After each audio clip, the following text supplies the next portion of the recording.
అందరికీ నమస్కారం, అస్సలం అయికం. నేను మీ Ali Shaik, Gulf Janasena party Kuwait కోకొనేని. అయితే విషయానికి వస్తే, నేడు సుగాలి ప్రీతి వాళ్ళ అమ్మగారైనటువంటి సుగాలి పార్వతీదేవి గారు పవన్ కళ్యాణ్ గారి పైన కేసు పెట్టడం జరిగింది.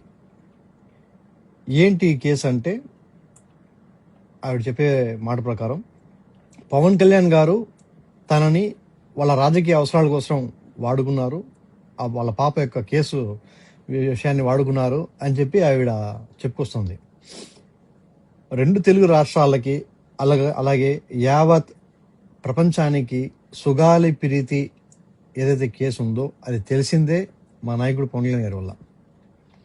అలాంటిది నేడు ఆవిడ ఎటువంటి ప్రలోభాలు తగ్గిందో తెలియదు, కానీ ఎటువంటి రాజకీయ నాయకులకి తగ్గిందో తెలియదు, కానీ ఆవిడ చెప్తుంటే చాలా ఇదే కాస్త బాధగా ఉన్నా సరే, మరి ఇలా దరిద్రంగా ఉంటాయా రాజకీయాలు? ఇలా దరిద్రంగా ఉంటారా మనుషుల యొక్క మనస్తత్వాలు అని అనిపిస్తుంది అనమాట. ఏమో పార్వతీదేవి గారు, మిమ్మల్ని అడుగుతున్నా, మీ పాప చనిపోతే ఆ తర్వాత బయటికి ఈ విషయాన్ని తీసుకొచ్చింది ఎవరు? మా జనసైనికులు కాదా? కర్నూలులో మా నాయకులు కాదా? మా అర్షద్ భాయ్ గారు మీ కేసు విషయాన్ని బయట తీసుకొచ్చి పవన్ కళ్యాణ్ గారి దాకా చేరేసిన దానికి మీరు ఇచ్చేది ఇదే బహుమత? సరే, కేసు పూర్వాపరాధాలు మొత్తం పరిష్కరించి ఎటువంటి దీనికోసం మా నాయకుడు మాట ఇచ్చాడు మీకు, నేను కాదని చెప్పడం లేదు. పవన్ కళ్యాణ్ గారు మొదటి సంతకం పెడతానని చెప్పాడు, మీ కేసు గురించి చేస్తానని చెప్పాడు. కానీ అదే పవన్ కళ్యాణ్ గారు మీకు వివరణ ఇచ్చే ప్రయత్నం కూడా చేస్తున్నాడు అనమాట. ఏమని చెప్తున్నాడు పవన్ కళ్యాణ్ గారు? ఈ కేసులో ఆధారాలు తారుమారు చేశారు అప్పటి ప్రభుత్వంలో అని చెప్తున్నారు. మరి గత ప్రభుత్వాన్ని విమర్శించాల్సిన మీరే నేడు పవన్ కళ్యాణ్ గారిని విమర్శిస్తున్నారు. ఆయన పైన కేసులు వేసేదాకా వెళ్ళారంటే మీకు ఎంత స్వాతంత్రం ఉందో, ఎంతటి తెలివి లేనితనం ఉందో ప్రజలు ఇట్లే అర్థం చేసుకుంటారు అనమాట. విషయంగా మీకు ఇంకొకసారి గుర్తు చేస్తున్నా, మీ పాప కేసు ఎటువంటి ముందుకి పోని దశలో ఆడ మన పవన్ కళ్యాణ్ గారు ఆయన చొరవతో సిబిఐకి ఏం చెప్పారు, మీరు చెప్పారు కదా, మీరు గతంలో కూడా చెప్పారు, ఫేక్ సిబిఐ జీవో కూడా ఇచ్చారు జగన్మోహన్ రెడ్డి అని చెప్పి మీరు విమర్శించారు ఆయన్ని. ఎన్ని మర్చిపోయారా మీరు? ఎవరు మీకు అన్యాయం చేశారు? పవన్ కళ్యాణ్ గారు అన్యాయం చేశారా మీకు? సరే, ఈ విషయం నేను చెప్పలేదు, పర్లేదు చెప్తాను. ఎందుకంటే మీరు ఏదైతే అనుభవిస్తున్నారో, మీరు ఏదైతే ప్రభుత్వం ద్వారా లబ్ధి పొందారో అది ఎవరి వల్ల? కళ్యాణ్ గారి వల్ల కాదా? అంటే మీకు ప్రభుత్వాలు కానీ, అప్పుడున్న ప్రభుత్వం అనుకోండి లేదా ప్రతిపక్షం అనుకోండి, వీళ్ళ చొరవతో మీకు ఏమైనా వచ్చిందా? లేదు కదా. మీకు అంటే బాధగా ఉంది. ఒక తల్లి ప్రేమ అనేది అందరికీ తెలిసిందే. మీ ఆ రోదన విని పవన్ కళ్యాణ్ గారు మీకు న్యాయం చేయాలని చెప్పేసి ఆయన కంట్లో నుంచి కూడా నీళ్ళు తీసిన పవన్ కళ్యాణ్ గారు మీకు అన్యాయం చేయాలని చూస్తాడా? ఒకసారి ఆలోచించాలి మీరు కూడా. అవన్నీ పక్కన పెట్టేస్తే, ఇప్పుడు మీరు ఏదైతే లబ్ధి పొందారో ప్రభుత్వం నుంచి, సంథింగ్ ఎనీహో అది ఎందుకు లేని, కానీ ఏదో విధంగా మీరు లబ్ధి పొందారు కదా. స్థలం అనుకోండి, లేదా అమౌంట్ అనుకోండి, ఏదో పరంగా మీరు చేశారు కదా. దానికి ఎవరమ్మా కారకులు? ఎవరు? మీరు నిందించాల్సిందే అప్పటి ప్రభుత్వాన్ని. సాక్ష్యాలు ఎలా ఉన్నాయని చెప్పేసి న్యాయ వ్యవస్థను అడగండి.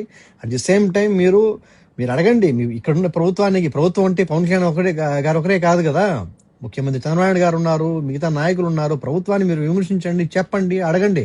వాళ్ళ దగ్గర నుంచి ఏమి సమాధానం వస్తుందో మీరు ఒకసారి ఆలోచించండి.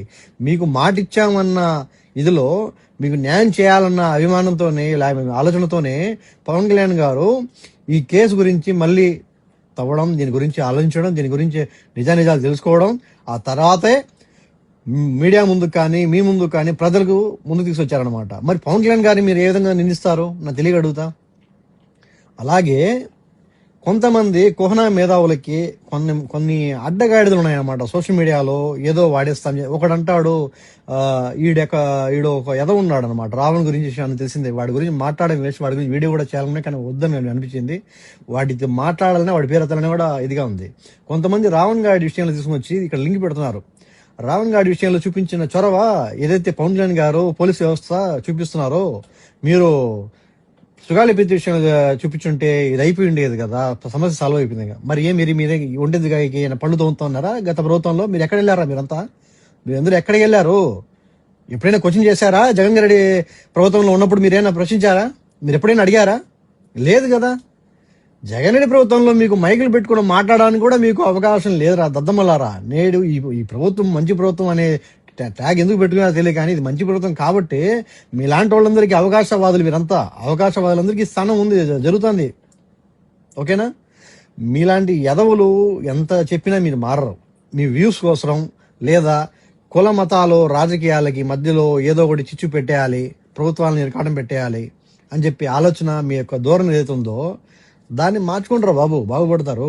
మీరు ప్రశాంతంగా మీరు పనుకోలేరు. ఆ వచ్చిన వ్యూస్తో, ఆ వచ్చిన అమౌంట్తో మీరు గతికినా అదేదో నిలబడదు మీకు. కాబట్టి దయచేసి ప్రజలకి ఒకే విన్నపం జనసేన పార్టీ తరఫున ఏంటంటే, ఈ కేసు యొక్క విషయాల్ని కూలంకషంగా పరిష్కరించాలని చెప్పేసి మా నాయకుడు ఎవరు కూడా అంత డేర్ చెప్పడు. మొదటి సంతకం పెడతానన్న వ్యక్తి అక్కడ ఆధారాలు లేవమ్మా అని చెప్తుంటే, అప్పుడు గవర్నమెంట్ విషయాలు చెప్పుకుని వస్తుంటే మీరు కొంచెం కూడా ఆలోచన చేయకుండా మీ లాభాల కోసం, మీ ప్రయాసాల కోసం కళ్యాణ్ గారిని నిందిస్తే మీకేమైనా లాభమా? ఒకసారి ఆలోచించాలి. కాబట్టి దయచేసి మురిగే కుక్కలకు మీరు అరిచే అరుపులకు ఇక్కడ ఎవరు భయపడేది ఉండదు. అలాగే కొంతమంది న్యూట్రిషన్ గాలు ఉంటారు అనమాట. వీళ్ళ గురించి నేను ఎప్పుడు చెప్పేవాళ్ళని, నేను ఆ పార్టీ కాదు, ఈ పార్టీ కాదు, అది ఇదే అది అంటారు. మీకే చెప్తున్నా, ఫస్ట్ ఆఫ్ ఆల్ కేసు ఏంటి, దర్యాప్తు ఏంటి, నిజాలు ఏంటి, వీటిన్నిటిపైన ఫోకస్ పెట్టి ఆ తర్వాత కళ్యాణ్ గారి పైన, ఆయన పార్టీ పైన మాట్లాడండి.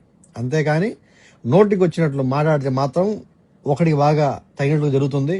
మీకు కూడా ఇదే వార్నింగ్ అనుకోండి, ఇంకోటి అనుకోండి, జరుగుతుంది ఖచ్చితంగా. Thank you. అస్సలాము అలైకుం. జై జనసేన, జై హింద్.